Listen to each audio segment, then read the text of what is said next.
명절이 되니까 우리 성도님들이 많이 이제 출타하셨습니다. 고향으로 많이 돌아가셨는데 또 고향으로 오신 분도 계십니다. 이렇게 보니까 오랜만에 의지에 있던 우리 사랑하는 가족들이 여러분 많이 눈에 띕니다. 여러분들 이제 뵙게 돼서 아주 반갑습니다. 이제 오랜만에 보니까 한번 악수 한 번씩 하고 싶은데 이따 끝나고 하죠.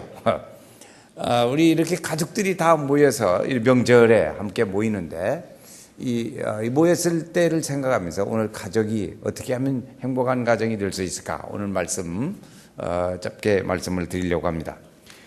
우리 새해 하나님의 축복이 우리 성도들 가정가정에 있고 또 금년 이제 예배 끝나면 많이들 출타하실 텐데 무사히 잘 다녀오시기를 바랍니다. 레나 마리아라는 자매가 있었습니다. 레나 마리아. 기억하시는 분 별로 없겠지만 스웨덴에 있는 자매였습니다. 스웨덴에서 자라난 자매. 이 자녀는 날 때부터 양팔이 없었습니다. 아주 중증 장애인 중에 장애인이죠. 그러니까 얼마나 살기가 불편했겠어요. 이 자매가 이렇게 자라는데 중증 장애인으로 이렇게 자라나게 됐습니다. 그런데 그 부모는 자녀를 정상적인 아이처럼 그렇게 상대하고 키웠습니다. 키울 때 그렇게 키웠어요. 이제 둘째를 낳았는데 둘째는 정상적인 건강한 자녀를 얻었습니다. 그래서 그 둘째 건강한 자녀와 함께 이렇게 같이 키우는데 똑같이 정상적인 아기처럼 그렇게 대우를 하고 그렇게 했어요. 다른 아이들은 다 두 팔로 우유병을 붙잡고 할 때 이 자녀는 발로 이렇게 우유병을 잡고 빨고 그렇게 하게 했습니다. 어쨌든 그렇게 자라나게 됐죠.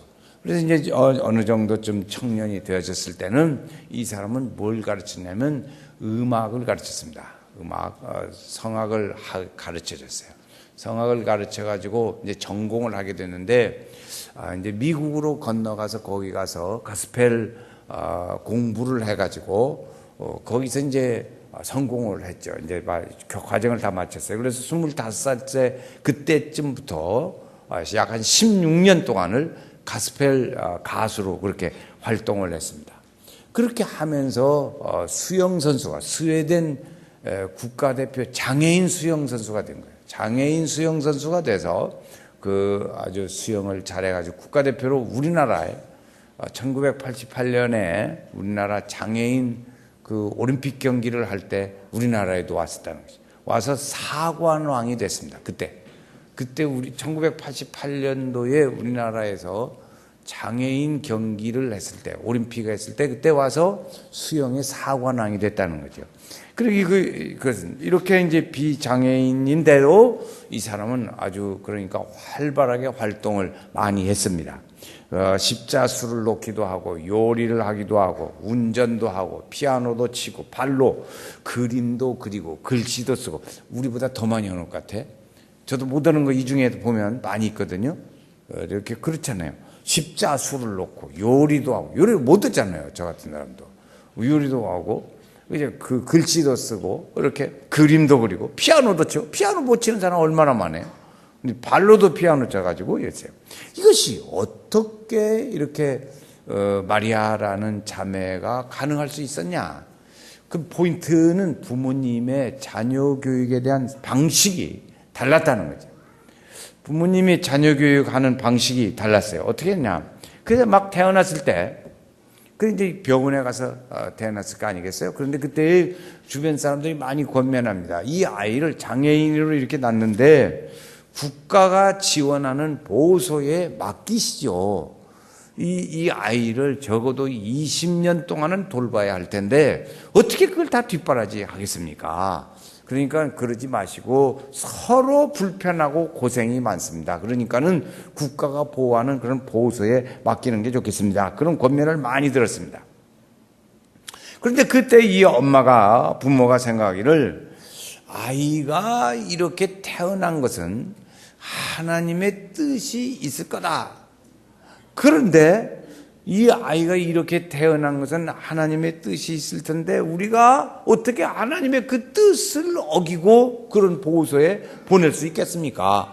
하나님의 뜻을 나는 어기는 일을 하고 싶지 않습니다. 그렇게 대답을 한 거예요.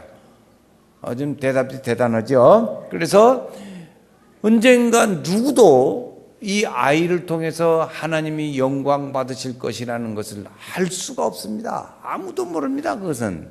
그러니까 이 일을 나는 그렇게 권면은 고마우나 그런 말을 내 다 들을 수가 없습니다. 그래서 하는 말이 이 하나님의 뜻을 이루기 위해서 이 아이가 어떻게 과정을 겪어 자라날지 모르지만은 그러나 거기에 따르는 불편한 일들은 우리 부부가 다 감당을 하겠습니다. 이렇게 대답을 했어요.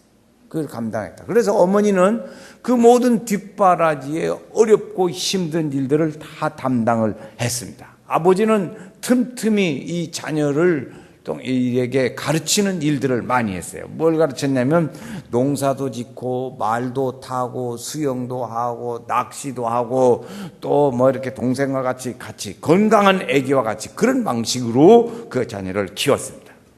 그래서 이 자녀가 이제 성장을 해가지고 간증을 하는데 이 간증하는 얘기는 세 가지를 기억을 합니다. 첫 번째는 부모님의 눈물 어린 그런 사랑이 아니었더라면 내가 어떻게 이런 사람이 될 수 있었겠습니까? 장애인 사관왕이 되니까 유명인사가 되어버리잖아요. 노래도 잘해요. 그러니까 막 여기저기 간증으로 불려다니고 그리고 사람들이 칭찬을 많이 받습니다. 그때 이제 간증을 하는 얘기죠. 간증은 진실로 나를 사랑하시는 부모님의 사랑 때문에 내가 이렇게 됐습니다. 두 번째는 우리의 가족과 내 친구들이 옆에 있어서 그 사람들이 나를 격려해 줬기 때문에 내가 이렇게 있을 수 있었습니다. 세 번째는 하나님이 나를 사랑하셔서 그 하나님의 사랑과 뜻이 있었기에 내가 있었습니다. 그 하나님의 뜻을 내가 깨닫지 못했다면 내가 어떻게 이렇게 될 수 있었겠습니까? 이런 얘기를 간증을 했습니다. 그래서 가장 소중한 것은 이 사람을 통해서 레나 마리아라는 사람을 통해서 느끼는 것은 이 가정이라는 것이 얼마나 중요한가 하는 것을 알 수 있습니다. 오늘 이렇게 다 가족들이 모였어요. 가족이 다 모였어요. 가족이 다 모여서 이렇게 그러니 어른이 있으니까 모였죠. 가족이 있으니까 또 가족의 품을 향해서 다 돌아왔습니다. 자녀들도 그렇죠. 다 멀리 가서 자기들이 살고 결혼해서 살고 공부하러 가서 떠나고 뭐 이렇게 오늘 보니까 제대하는 청년이 두 사람이 어제 제대죠. 어제. 그래서 오늘 아침에 가서 지금 데리고 오는 사람도 있어요. 그러니 두 사람이 있는데 이런 사람들이 다 오는 데로 어디로 옵니까? 부모님이 계신 고향으로 오는 거예요. 고향으로.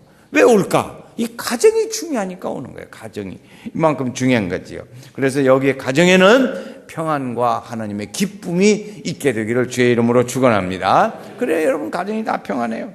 그래 보니까 여기에 보면 향기가 있는 가정이 행복하더라 그러죠. 행복한 가정은 어떤 가정이냐? 향기가 있는 것. 거기 3절 말씀에 보면 집안에 마지막에 그 말씀이 나옵니다. 집안에 향유 냄새가 집에 가득하더라. 향유 냄새가 집에 가득하더라. 여러분 오늘 우리 가정들에게 행복이 가득하기를 바랍니다. 향유가 가득한 것처럼 행복이 가득해야 합니다. 오늘 모처럼 명절에 모여가지고 찌그락짜락 형제들이 모여서 다투고 내가 오늘 모이기만 하면 내가 오늘 한마디 하려고 그래서 어제 잘 만났어 이렇게 시끄러우면 되겠냐 말이에요. 그러면 아니죠. 만나서 반갑다 잘 지냈냐 어떻게 지냈냐 하나님의 축복이 있기를 바란다 하고 향기가 있어야 돼요. 가정에 향기가 있어야 돼요. 은혜와 축복이 가득하더라. 이런 가정이 되시기를 바랍니다. 당신도 행복한 가정이 누구든지 다 될 수 있다는 거죠. 하나님께서 에덴 동산에다 사람을 지어 놓으시고 그리고 그곳은 아주 행복했다고 말했습니다. 그런데 그 에덴 동산이 다 이제 그 관계는 지나갔고 오늘 현대적인 에덴 동산이 어딜까요? 현대적인 에덴 동산이 어딜까요? 거예요. 그건 우리의 가정입니다. 우리의 가정. 부모님이 계시고 형제가 있는 그런 곳 가정입니다. 하나님이 창조하시고 축복하신 공동체가 제일 기본 단위가 바로 가정입니다. 이 가정은 여러분 좀 속상하더라도 참으세요. 뉴스나 이런 데 보면 맨 여자들 편만 들어주더라고. 허리 아파 죽네, 뭐더네. 그냥 여자들만 고통한다. 그 부모님 없이 저끼리, 가족끼리 살았으니까, 편히 잘 살았으니까, 한 이틀 와서 좀 그것 좀 하면 그것이 무엇이 어쩐다고. 그렇게 허리 아프네, 뭐더네, 그냥. 그거 좀 참고 해요. 아무 말도 말고. 그걸 좀 하시라고. 남자들 좀 눈치 없이 도와줘. 그냥. 그러지 말고. 도와주라고. 앉아가지고 가만히 앉아서 저 집 왔다고 그래가지고 그러면 되냐고요. 꼭 제가 우리 집도 부탁한 일이 있습니다. 신혼초부터 부탁. 친정에 가면 꼭 갈 때 가져오지 마. 가져오지 마. 가만히 앉아있지 마. 두 가지를 부탁했어요. 친정에 가면 신우라고 가만히 앉아있지 말고 가서 옳게 언니 도와줘라. 제가 가면 신랑인데 가서 지금 이제 신혼부부인데 가서 부인한테 부탁을 했다고요. 우리 부인한테 백태령 씨한테 부탁했어요. 그래서 가면 가만히 신우라고 앉아있지 말아라. 두 번째, 그 올 때 뭐 가지고 오지 마라. 가지고 오지 마. 주어도 가지고 오지 마. 가능하면 그 가서 친정에서 막 한 보짜리씩 싸가지고 와가지고 아이고 무겁게 그러지 말고 가져오지 마세요. 이게 AS가 있는 건 사람이야. 자동차 AS가 좋아야 하는데 사람도 결혼시키면 됐지. AS가 있어요. 지금도 AS 받지 마세요. 지금도 받으시면 이제 그만하고 AS로 이제 갚아주세요. 갚아주세요. 그래야지 않겠어요? 갚아줘야 자식난 기쁨이 있지. 아직도 AS를 해줘야 하는 입장이라면 그거 자식난 기쁨이 아니고 짐이지. 여러분 꼭 그렇게 되시면 좋겠습니다. 그래서 그 가정이 그래야 행복하다고요. 아멘도 안 하고 아주 그냥 그래서 좀 그러시면 좋겠어요. 그래야 즐겁습니다. 명절에 하나님이 함께하는 가정은 행복합니다. 어떤 가정이 할까? 하나님은 우리 가정이 행복해지기를 원하십니다. 그래서 왜 그러냐면 하나님은 한 분이시고 하나님이 어떤 분인가를 알게 되어지고 믿음이 무엇인가를 알게 되고 가정을 통해서 서로 배려하는 것이 무엇인가를 알게 되고 그 가정을 통해서 기다리고 인내하는 것을 배우는 곳이 바로 가정이기 때문에 그렇습니다. 가정은 인생의 최고의 학교가 가정입니다. 가정. 행복한 가정은 어떤 가정인가? 오늘 여기 3절 짧게 읽었지만 거기 말씀해 보면 예수님의 축복과 믿음을 받는 가정입니다. 예수님의 축복과 믿음을 받는 가정. 예수님은 나사로라는 가정에 이제 3번을 방문합니다. 예수님의 일생 중에 한 집을 3번 방문한 가정은 없죠. 그 기특한 일이죠. 3번이나 방문해서 한 번은 예수님이 이제 있는데 나사로가 죽어생겼다고 예수님을 초청했습니다. 그런데 예수님이 그 먼 길에 빨리빨리 와시나요? 금방 안 와지죠. 그 사이에 죽었어요. 나사로가 죽었어요. 나 예수님이 오니까 제 얘기를 하는 거예요. 예수님 벌써 죽어가지고 장사 지냈는데요. 왜 그러냐? 우리로 식으로 하면 3일을 내서 좀 올 사람이 안 왔으면 닷새까지도 가고 그러는데 이 나라 더우니까 시신이 금방 부패해버린단 말이에요. 그러니까 빨리 죽으면 그 다음날 장례 치러버려야 돼. 왜 그냥 시체는 부패하니까. 그러니까 이렇게 해서 벌써 장례를 치러버렸어. 그래 예수님이 그 집에 무덤에 가서 나사로의 무덤에 가서 나사로야 나오라 그랬더니 나사로가 일어나 살아났습니다. 살려줬어요. 이 나사로의 가정이 행복한 것은 주님의 이 사랑을 경험했기 때문에 그러는 것입니다. 연세교회 성도들의 가정에 이 예수님의 축복을 경험하는 은혜의 가정이 되시기를 바랍니다. 믿음을 회복하는 이 설 명절이 되시기를 바랍니다. 여러분 오늘 꼭 명절 때문에 제가 부탁드리는 게 있어요. 여러분 가정에 다 모이면 여러분이 그 집에 제일 쫄병입니까? 제일 위에서 세는 게 제일 빠릅니까? 하나 1번 제일 쫄병, 2번 중간, 3번 그래도 어른 쪽에 속한다. 1번 2번 3번 쪽에 속하시는 분, 자기 가정에 가족들이 모였는데 아버지, 어머니, 부모님 또 이렇게 있고 그 중에서도 상위권 쪽에 자기가 속한다. 그런 분이 계시다면 자기 밑에 사람들을 전부 신앙 체크를 해보시기 바랍니다. 쫄병이 하기는 어렵잖아요. 자기 가정에 제일 쫄병은 심부름이나 바빠. 나는 그걸로 몸이 닳고 다른 사람이니까. 그런데 그러니까 그 쫄병은 하기가 어렵다고요. 그러니까 이제 가정에 되면 다 확인하세요. 우리 아종훈 장로님 같으면 다 확인하잖아요. 확인하세요. 다 한번 해보시기를 바랍니다. 교회는 어디 교회 잘 나가는가? 그리고 신앙생활은 주일 예배는 안 빠지고 다니는가? 또 이제 11조 생활을 하는가? 교회에서 무슨 봉사를 하는가? 이런 거 다 물어보라고요. 그래서 잘 못하면 잘 하라고 이렇게 힘을 용기를 줘야 돼요. 두 번째, 예수님이 그러니까 그걸 모신 가정이에요. 두 번째는 예수님의 마음으로 변화되는 가정이 행복한 가정입니다. 예수님 마음으로. 레니 마리아는 장애인이 고쳐졌냐? 안 고쳐졌어요. 레니 마리아 하는 사람도 장애가 고쳐지진 않았어요. 그러나 그의 마음이, 부모의 마음이 바꿔지니까 감동을 받고 새로운 사람이 되어졌어요. 건강하고 사람처럼 살았어요.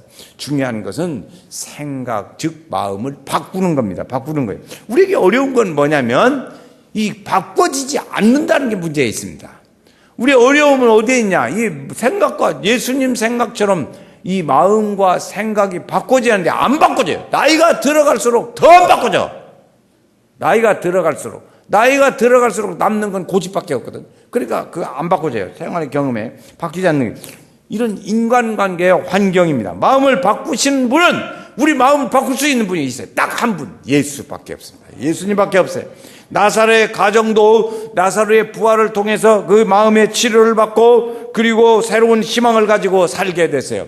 여러분, 우리가 한번 생각해 봅시다. 나사로가 죽었어요. 죽었는데 예수님이 가시자마자 그 가정이 살아났어요. 나사로가 살아났어. 그 가정은 그 다음에 어떻게 살았을까? 기쁘도다, 항상 기쁘도다. 그렇게 살았겠지. 그러나는 푸른 하늘 은하수는 없으니까 안 했고 기쁘도다 그렇겠지. 이런 은혜가 우리 가정에 있어야 합니다. 그럼 예수님의 마음으로 우리 마음의 생각이 변해야 돼요. 행복한 가정은 이 주님의 마음으로 변화되는 가정이 행복하더라는 것입니다. 세 번째의 행복한 가정은 이제 주님의 축복과 믿음. 두 번째는 예수님의 마음으로 변하는 가정. 세 번째는 잔치가 있는 가정입니다. 잔치가 있는 가정. 2절 말씀에 보니까 그 마르다가 하는 일이 있습니다. 자, 2절 한번 보겠어요. 그 앞에만 읽어요. 시작. 거기서 예수를 위하여 잔치할세. 나사로가 살아났으니까 뭐 말할 것도 없이 잔치를 하죠. 잔치. 동네 사람들 다 초청에다가 잔치를 벌렸으니까 그거 틀림없는 일이에요. 그 집에 향기가 집에 가득하더라. 잔치가 열려졌습니다. 그러니까 행복한 그런 믿는 데서 오는 것이죠. 행복을 전하기 위해서 잔치를 벌렸습니다. 여러분, 이번에 다 잔치할 거죠. 아무리 없어도 잔치는 할 것이죠. 뭐 특별한 잔치보다 맛있게 평상시보다는 김치 하나 넣고 먹던 것보다는 내일은 좀 뭔가 먹겠지. 응? 엄마 어디 가셨냐? 엄마 어디에 가셨는가 본데? 그래서 엄마 애쓸 거다. 너네들 세 자녀들하고 이제 먹을 거 지내고 애쓸 거예요. 그런데 틀림없이 내일은 뭐 먹을 것도 많고 그럴 겁니다. 이렇게 많이 할 텐데, 여러분, 이 가정에 향기가 가득해야 합니다. 그래서 축제가 있어요. 축제, 잔치가 있어요. 늘 즐거운 일들이 많이 있어요. 오늘 어저께 제대했는데 그 집이 쓸쓸하겠어요? 제대한 아들이 있는데 집에 쓸쓸하겠냐고. 어머니는 그냥 그동안에 고생했다고 막 불고기 먹었을 거예요. 불고기 먹을 거예요. 뭐든지 뭐 오늘 저녁이라도 먹겠지. 그래 잔치가 있다고요. 이렇게 주님의 향기가 가득한 가정이 이렇게 행복한 가정이 되는데, 우리 가정이 이렇게 회복되시기를 바랍니다. 이번 명절을 위해서 회복돼야 합니다. 예수님 말씀하셨습니다. 남편들아 아내를 사랑하라. 그러면 아내들이 대답을 잘해야지. 다시 아내들이 그냥 별로인 것 같아요. 남편들아 아내를 사랑하라. 아내들아 남편을 존경하라. 그것이네. 그것이죠. 그래, 이게 결론은 서로 사랑하는 겁니다.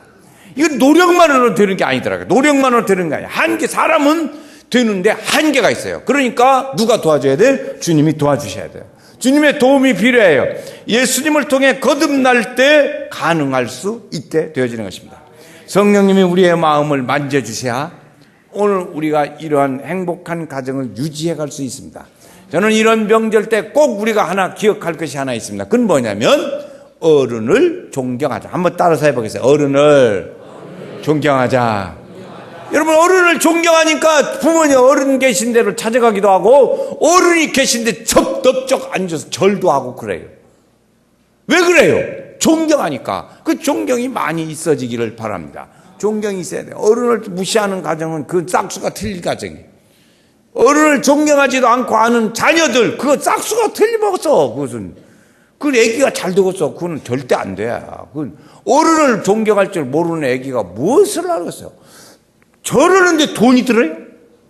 돈도 안 들어. 요즘에 싹수가 있는 자녀들은 부모님께 절을 하면서 돈을 갖다 드려. 용돈을. 그런데 어떻게 해요? 대부분 여러분 어떻습니까? 절하고 받지.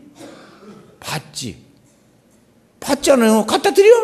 갖다 드리면 싹수가 있는 사람이요.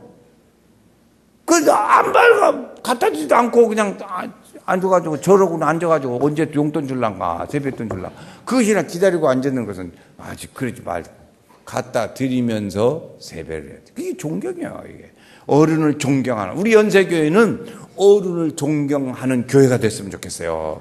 이 장유유서 우리나라의 고유한 장유유서 이런 때 다 우리가 찾아가고 절하고 그렇잖아요. 그때 그 가정에 행복이 있다고요. 행복이 있어요. 오늘 진정한 행복은 예수님으로부터 시작이 되어집니다. 주님 안에서 가정마다 행복의 향기가 가득한 이번 설이 되시기를 주의 이름으로 축원합니다.